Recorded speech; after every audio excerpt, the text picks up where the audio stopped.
Hi kids. May 6th, courage to change. Let's do this. May 6th, I was intimidated by step 5 because it meant revealing my darkest secrets to another person. Afraid that I would be rejected for being less than perfect. I put so much energy into hiding the truth. Although no one rejected me, I was isolated and lonely as if they had. When I realized how painful it was to continue living that way, I found a sponsor and asked for help. We worked the 5th step, and I shared some of my characteristics and attitudes that I found particularly shameful. My sponsor began to laugh. You see, he quickly explained, I'm laughing because 5 years ago I said the same things to my sponsor, almost word for word. I would never have imagined the universality of my experiences. I would never have guessed that. And sharing what I felt made me different from other people. I would discover how alike we all really are. Today's reminder, many have known shame and fear, and many have known joy. Sharing mine with others today will make my ride through life a smoother one. So that is a huge reading in itself. Once you do the steps, one of the things about the steps, which we talked about yesterday, was the humility that comes along. And I think there's some humility in finding out that you're not the only one. Like, everything seems so big in my head, right? My head makes things really big. Like, I could feel like wake up and feel overwhelmed. I've got so much to do today. And what I make myself do is grab a pen and paper and write it down and get it out of my head. Otherwise, in the shower, I'm thinking about it. Well, I could go here first. On the way there, I'll pick up this, and then I'll go there. Right? My head's just racing. No room for God. And so I'll write it down. And when I write it down, there's like 6 things. It's like, you know what I mean? So we always make things worse. We can't see really the reality, the forest through the trees, right? The trees through the forest through the tree. You get what I mean? So what was I saying about that? Oh, so the 5th step for me was like, once I did the step, first thing I realized, I wasn't that complicated a person. My reactions to life were pretty much the same no matter who you were or how bad you upset me. You know, my reactions were the same. I really thought I was this complicated woman, right? This really intriguing, complicated woman. And I'm not.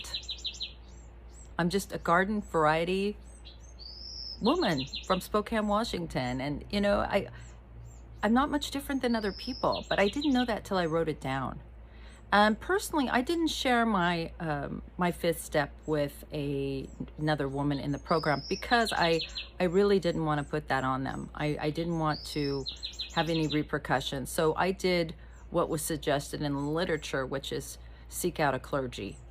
And I did. I found a clergy person who listened to my 5th step. And so I felt better with that. And then that really was, you know, someone that could hear it. And, you know, he didn't bat an eye. Did not bat an eye. And now I've been in the program a long time, and I've taken a lot of people to go see him to do their 5th steps. And he's heard it all. Like, he's done these 5th steps for 30 years, right? There's nothing he hasn't heard. And the more I work with people, the more I realize I'm not that unique. Everybody has kind of done the same thing. I'd like to think I'm really special, but I'm not. And I mean, I'm special, but my reactions to life are very similar than other people. And that was a relief. You know what I mean? In my head, it all seemed really terrible. And this step can really bring up some stuff that makes you feel bad. And don't let it. It's just an inventory. It's just the facts, right? And when you do a 5th step, you're saying it out loud to someone else to kind of just make it real. Like, just say it out loud. Someone else knows, you know. Now you can ask God to help you change that. So it's not that big of a deal, but it was a process of humility to see that the things I did that I thought were heinous and horrible, other people did them too. Like, we're all a lot more similar. I mean, I get a lot of questions and comments. And the reason, if you watch me and follow me, the reason that I video and anonymously, I video the answer and I post it because I know there are, I mean, there's 7 billion people in the world. So there's like a million other people that have this problem, right? There's like, I don't know, a million, but a lot of people have the same problem. So you're not alone. And I love that about this program. I love it. I love that we support each other and we're not alone. And nothing is, so awful that excludes me or makes me have to make me feel bad about myself. I get to know I'm doing the best I can today with what I've been given. So have a great day, and I'll see you tomorrow. Bye.